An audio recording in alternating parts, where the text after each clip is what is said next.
Well, God bless you. God bless you. God bless you. We are excited this morning to be able to bring Men of Valor back to you again on another phenomenal day. We are excited that we got up this morning in our right mind, and we know without a shadow of a doubt that God is still in control. And I always want to encourage you each and every day to don't give up in the fight. Stay focused. Let God be God and all His enemies be scattered. Amen. Amen. I am so excited today to have one of my covenant sons with me on the broadcast, and we're just going to dialogue today, and I know he's going to share with us and really be able to bless you as well. He pastored one of the most up and coming, fast growing churches in Churchland, Pentecostal Holiness Church. They call it PHCC. Did I get that right, Bishop? Did I get that right? You got that. You got it right. You got it right. Bishop Marlon Harvin is with us live and in person. Bishop, will you just say hello to the people? Because they up here and they want to holler at you. Can you just holler at them right quick? Hey, good. It's an awesome day that the Lord has made. And yes. Bishop, I am excited that you invited me to be on this great vision of yours, Man of Valor. To all of the watchers and viewers out there, this is going to be a great and phenomenal 30 minutes of power. Yes. I just know it's going to bless somebody. Amen. Now we named the broadcast because it's the ministry I started probably 14 years ago, Men of Valor, when I started J.L. Williams Ministries and Changing Hearts. All of those was connected, but we're going to have women up here as well, because this is almost an opportunity for us to come and sit down and talk. It's not just for men, but for women as well. And right. God knows we have some powerful women that truly could be a blessing and help to us. So we will have some women on our show as well, and I'm just excited to be able to be here with you on today. And I pray all is well with you and my beautiful, sweet daughter, your beautiful wife. Is she doing okay? She is doing great. Hanging in there, doing well. Almost finished up her schooling, so she's pressing away. Good. Man, I'm just glad to hear it. Know that you got away for a couple of days, because we all need it. We all need it. Amen. Listen, the hot topic, as you know, the elephant in the room is what's going on in our country. Bishop, your church is a up and coming, power packed church, phenomenal ministry, and it's because you are in the driver's seat. It's because you are pastoring your church right now. Our country has no one in the driver's seat. We are a country that's on autopilot. No one's in the White House is managing us right now. No one is there with this coronavirus, not saying nothing about it. This racial tension. My heart was really bothered the other day to listen on the radio to a guy I've always respect as a pastor, evangelical, and he began to pray. And when he was praying for the country, and I'm with him. He was praying for the president, and I'm with him. But then he said, I'm praying for the hoodlums that is destroying our country, for those that are protesting and rampant and raging. And that sounded just like number 45. So that let me know. And then he sealed it with God bless us as Christians to be able to overcome what's going on. I would say again, Bishop, a lot of our brothers of the other persuasion, they really have no clue what a black man goes through. They have no clue of what they're saying. They have not walked one day in our shoes, and so I was a little taken back from that, that sound bite that he said. And so with that being said, Bishop, what do you think about what's going on, one, with the pandemic? Let's deal with that first. Let's deal with that second. First, let's deal with this Black Lives Matter, because it's being there between All Lives Matter and Black Lives Matter. Can you just share with us what's on your heart and how you see that from your standpoint? I'm along in alignment with what you're feeling in your spirit. Yes. It's heartbreaking, because you would think that those that name the same name of God that we are will acknowledge, even if they don't fully understand the shoes that we walk in. Mentioning All Lives Matter to me becomes more of a questioning or challenging my intelligence, as if we as men of God do not understand, of course, all lives matter, because they all souls belong to God. That is evident. But God also deals with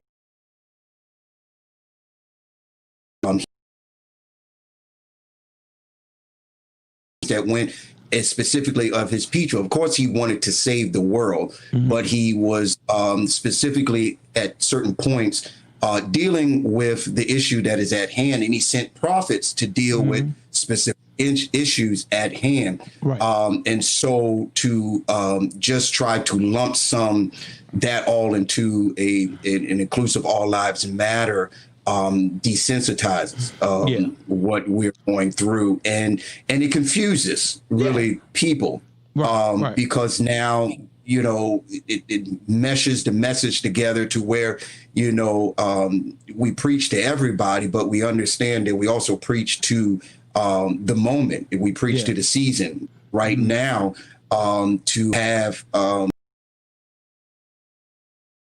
if God is the only, if it's the United States is the only country in the world God even cares about, as if we are prima donna before everybody else. But then within the country, we do not even care about the citizens of this country.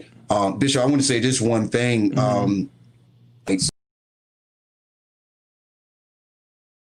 How they were impressing the fact that we were not respecting the forefathers of this country. But how can we, if the forefathers established things based upon oppression and slavery and did not even include us initially in the Constitution? That is evident. That is historical. So we know that. So how can we look at that as if they fought for us? And so it's heartbreaking, Bishop. It really is. You brought out the point I meant to mention, and maybe we've heard the same sound bite, because he prayed that their forefathers and those major statues of men that had so much valedictorian in their lives that it was despicable for what was happening. And I'm saying now two things here: either you don't know what those men represent, or you just I don't want to say the word KKK, but I might as well. Or you don't, or you just like them. And when I said that, because I was reading an article, and it was talking about why they wore the hood, why back in the day they wore the hoods, and I never even really thought about why they wore the hoods. They wore the hoods, the white hoods, as KKK, because when the next day came, or during the course of the week, when they wasn't meeting as an organization, they were your doctors, they were your lawyers, They were your pastors. So they wore the hood, so you could not identify them when they went back to their regular jobs. They were just like a regular person. But when they went into that nightlife of being mean spirited and doing what they did, they wore the hoods. And so I was just blown away to hear a pastor really just calling the marches despicable. It tells me how we are so disconnected, as a people.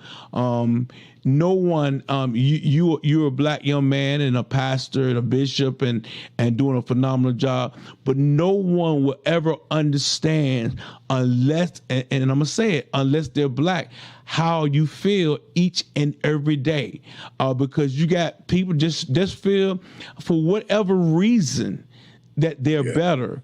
And so now this new generation, this generational Z and these millennials have just put their foot down and said, we're not taking this. My grandma did, my great grandma, my great grand, all that. They took this foolishness, but we are not taking this foolishness. And I do not stand with the destruction, but I do understand there are people always just in the crowd that take advantage of those moments to make ones that's doing a great work to look bad.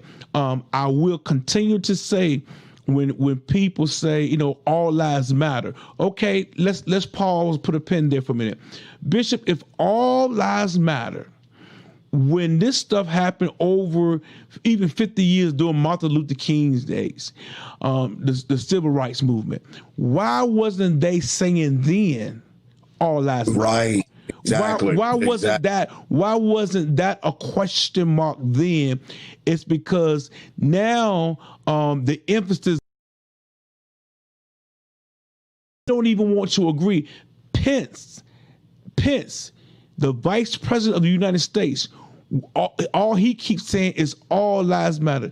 To me, that's racist when you cannot say, as a leader of the free world, that not only you supposed to be the white president for the white people, for the Koreans, for the Mexicans, but for the blacks. You are not a president just for your base, vice president for your base. You are a president for everybody, for all people. Exactly. And this country has missed a step, and we've lost focus, and it's because of who's in office right now is not leading our country. I will always respect the office, but I promise you, I don't respect the man that's in the office, because, as you know, I got a grandbaby that's God is getting ready to give us in the next couple of weeks, if not next week. And here it is. We got to deal. She's going to have to be raised in this foolishness because white supremacists, they never, like you said, they never included us when they sat down and put the Constitution together. We wasn't even considered. And so now, but we helped build this country. So now, when we said Black Lives Matter, it's not that we don't understand all lives matter, but I've said it before and I say it again on this program. The Black lives and the Black community, Bishop, is under attack. And that's why we keep saying Black Lives Matter. We're getting ready on August, and Bishop, I hope you'll be free to be with us. We're going to do a 100 men march, all in suits now. Right. I mean suits. And I'm hoping we're going to start downtown on High Street.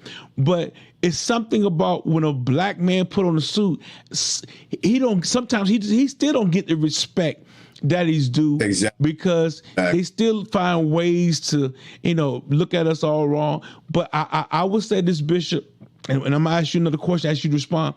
I would say this, it is now time for us to start sending our children to college to become doctors, to become right. lawyers, to become politicians, so that we can put what we're used to seeing when we look in the mirror in high places, because it's those that's in the high places that make all the decision that affects us. And one thing Donald Trump has done, he has really literally turned the White House into a White House. You don't see none of us when they take photographs. It's all of them, and so there is no representation. But we're being taxation without representation. And there you go. There's the history. There's the history lesson right there. Taxation without representation. In the White House. Go ahead, Bishop. What you can say? It's crazy that you mentioned that, because in hearing you, and I'm praying all that is really watching this, in hearing you, the truth is, as you were saying, sending our children to college for these particular positions, it's the system. And I was sharing with a young man about a couple of weeks ago, and I said it's all about the system. Mm-hmm. Give us, leeway as long as it doesn't disrupt the system. I was explaining to him, he was a millennial, and I was explaining to him the release of slavery. And we celebrated that when we were no longer have to be slaves. I said, but look what happened. Once they released us into our so-called liberty, Bishop, they still had control of the system. So I can be free, but I can't come to your store. Absolutely. I can be free, but I can't go to your school. I can be free, but I can't still learn what Absolutely. Learn what you learn what you're learning. So as long as the system still has the control, that's why we have to send our youth and educate them to get into these positions of empowerment, so that we can even have our own banks, as we used to have before they burned it down. Our own practices and things like that, Bishop. Yeah. I mean, James Olsen, we had on the show a couple of weeks ago. I think he summed it up very well. He said the Caucasian people, one, they like being ignorant to the fact. Most not as ignorant as we think to the fact. They just don't see us as equal at the end of the day. Right. Don't color your skin. And what blows my mind, the native owned this country and they took it from the native. Right. And now they're saying, this is our country, y'all go back. Well, where you come from?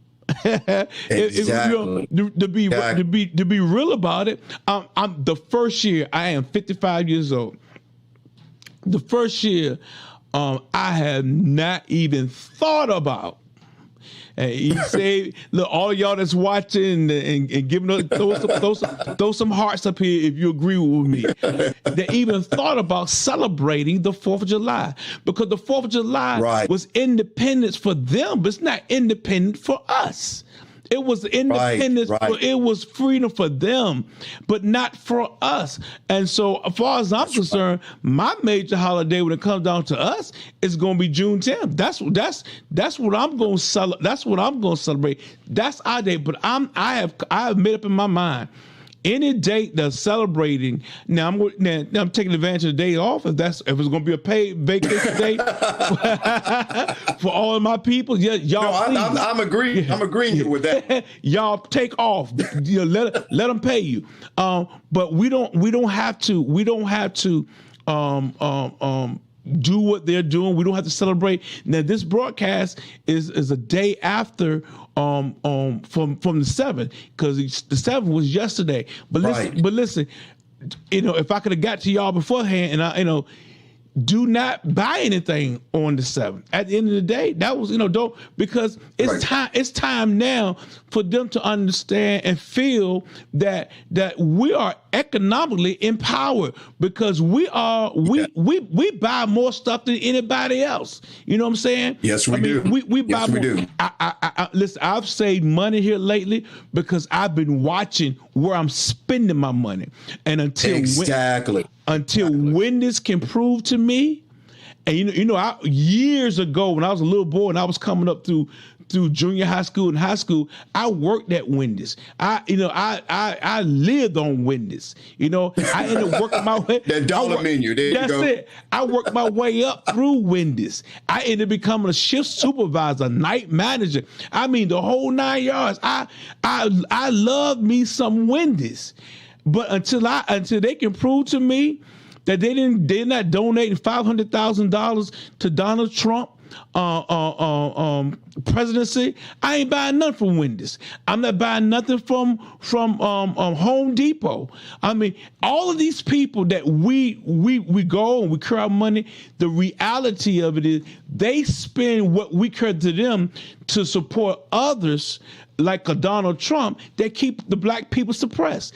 And that's why we have to start figuring out how we can be a people that stop pulling each other down. We love pulling each other down. We got to lift we got to lift each other up.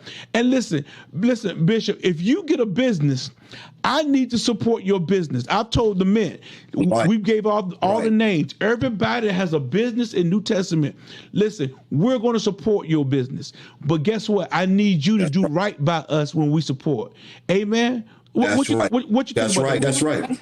What you think about that? Well, and it's amazing that you mentioned that because every year, and I know 2020 has been hellacious already, but every year at the beginning of the year, I pray for all of the business owners and partners of our ministry. And literally, in the middle of it, I was getting ready to build an extension onto our website that will have links. If they have their own website, they will have links. And we have a board that, if they have business cards, whatever. Right.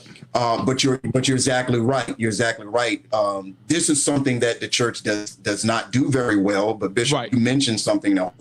This will jumpstart somebody to understand it. Now the coronavirus actually has placed us into a position where we have to think about these things because we are no longer just confined to our building. And so, like you said, what do we do between Monday through Saturday? Yes, we need to be able to have our own. I have a son, a black son, and he has his own business. And I've seen and it's amazing. I hate to say this, but he would have some people, some Caucasian people that need his services. And we'll do him right, according to, whatever is done. But then, you get a brother in there like, hey, man, hook me up. And he's like, this is what I do for a living. And so, it goes back that we can spend, ample time on that. But Bishop, you're exactly right. We have to see that because it all goes back to the system again, where the money flows and our dollars have to mean something, even if they don't think our skin color does. Our dollar has to mean something. It is our power. We got our voice and we got our money. And we are the biggest consumer of products in this country. Even so much so that other countries even market it to African Americans. And so because they understand we're going to buy these things. Absolutely. Listen, Bishop, I found out that the Asians, they get money from the government to help start their business. $100,000 that they get that they don't even have to pay it back, but they had to pay it forward in helping other Asians. But this is the kicker that messed me up, Bishop, and people of God that's listening to me, and even if you're not a Christian and you just tuned in, listen, because I don't want to try to make this thing so spiritual. They are in a sense ordered to put their business in our neighborhoods. Ain't that crazy? They're pretty much so that. Now what? You and me can't go to the government and say, listen, I'm trying to start a business. I need $100,000 and I won't give it back, but I'll give it to my partner when I'm finished. And so he can continue to start a store or start a tire shop or start a rim shop. No, those Asians, hair products. Here it is. In the Asian store, no product is in there other than products for us. All they don't even use. No, in our community, and so that to me is a ploy to keep us down. Because, you know, and I don't go into the Asian stores. And I've been stopped that, because when you go in there, if I got on a suit and tie and they look at what I drive when I pull up, man, he's okay. But if I go in there after I just got through cutting my grass, and I say, oh man, I got to pick up something right quick and run in there. I mean, as soon as you walk in, they speak, but they watch you all the way. They looking at the monitors. That's right. Seeing everything. That's what they do. First of all, I don't gotta leave my money here. That's what it is. Exactly. I don't need to leave my money here. But we have not. I read the other day, I think it's in Atlanta, 2 black ladies just bought a BP, a British petroleum gas station. Right. Man, I'm so happy for them.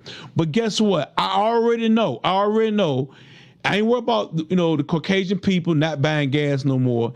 Sooner or later, because we become envious and mad over each other, we'll stop supporting. They won't get rich on my back. They not getting rich on your back. One thing, your $20 worth of gas ain't gonna make or break them. But it looks good for us to support our own. And Bishop, that's right. This has been a crazy season for me, because I've always been a low key kind of guy. Sooner or later, stuff in DC is gonna pan out, it's gonna work out. But man, this dude has been just outright belligerent, could care less how we feel. He'll do it right in our face.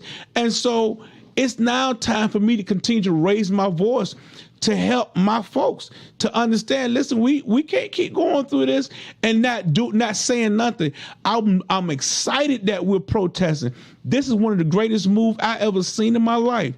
But what's upsetting me, when I hear a young African brother, he's so mad that he's telling us he's gonna hold his vote. I'm trying to educate this brother, understand, sir, you can't afford to hold your vote. Because if you hold your vote, it's just like giving 45 the vote. Right. Listen, that's right. let us not be ignorant to the fact or the game, and don't look at these polls. Don't get excited what you see in the poll that, hey, Biden's going to win. Yeah, we thought that in 2016 because our country had morals. They had morals. And so when he grouped the latest coochie and we heard about that and then he admitted it, we're like, I ain't got to go vote because ain't no way in the world he going to win. But what we did understand, the backlash was because we had a black president for 8 years, and they like, I don't care if we put a blind, dumb, mute in the office, as long as we don't have another black man. So Bishop, we in some trying times, man. It's amazing that and you know what, I have to take a pause here, especially for our viewers, that this is definitely an educational moment, because not only do we have platforms to protest, but this is educational moments from the pastoral role that we are, because they'll just see us and they I was mentioned on a broadcast before, let's be honest, the enemy even doesn't care about your level of preaching, because he'll treat you just like he treat athletes and tell you just preach and shut up. Absolutely.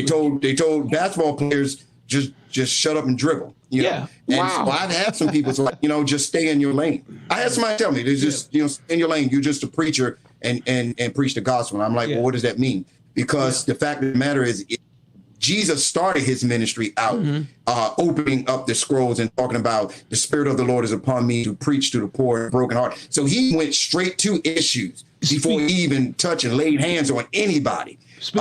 And this is, we got to, our message has to not only just, rise up on Sunday morning, but I thank you for this education piece that we're doing, because, we have to go back to the fact that these systems are out of our control, but we have to create our own. We can't let the deception of, we'll give you this, we'll feed you a bone, and you be satisfied with chewing on it. Absolutely. And I think that's what happened. And now we're not satisfied with just the bone. We want the meat. because we were deserving of it. And being that we, like you said, the country was built on our backs, just like Egypt was built on Israel. It was built on our backs, but we're not included. So if you don't vote, what you're saying is you okay. Yeah. We're giving system what it needs in order to survive. And like you said, it didn't matter who they put into office, right? As long as they can control what it is. I really believe even with our president now that there are underlining even more demonic things behind him. Pulling strings, because ignorance let you be blind. And let you run your course. Yes. But amen. We know that. Bishop, listen, man, it's amazing. Man. It's amazing when we get into these conversations. Time just flies by. Yeah. And man, listen, we are literally out of time. Man, I thank you for your time, for being with men. Yes, sir. This is just a show that God has given me, and I hate having someone up that we don't, and meant partners and friends and family that watching, and we like to be a blessing to them. So if you have a Cash App, we want to throw your Cash App up there. It is Bishop. Oh, wow. What is it? They're putting it up now, so they're going to take care of that. But we want to be able to sow into you. Wow. I pray that you would continue to do what you've been doing, continue to let God be God and all of his enemies be scattered. Man, I love you to life. As a pastor, I love you as a son, and thank God for what you are doing at your church, man. You are doing a phenomenal job in this season of having to literally been out of the church. Far as your congregation, you have kept your congregation together, and man, that is to be honorable, and I applaud you for a job well done. Okay, so man, I love you to life. Hang around, don't hang up. Just hang around. I got to go for just a second, but just hang around. All right, New Testament and Mint family, Mint partners, Change Heart, everyone that's been viewing this broadcast. Listen, thank you for tuning in. Thank you for the support. Thank you for the questions you send in and want some details on. I'm appreciative. I want to bring you this every week, as God said the same, to be a blessing to you and to help educate you in this season of what's going on. So, and please, they have it on the screen for Bishop Marlon Harvin, Cash App. Please send that to him and just sow into his life. Hey, but I love you. I love you. I love you. Remember everything you've been hearing on this broadcast, and let's start implementing it. Let's start supporting our own Black-owned business. All right, I gotta go. My light is blinking. My time is up. But I love you, as you know what I always say, to life. Bye-bye.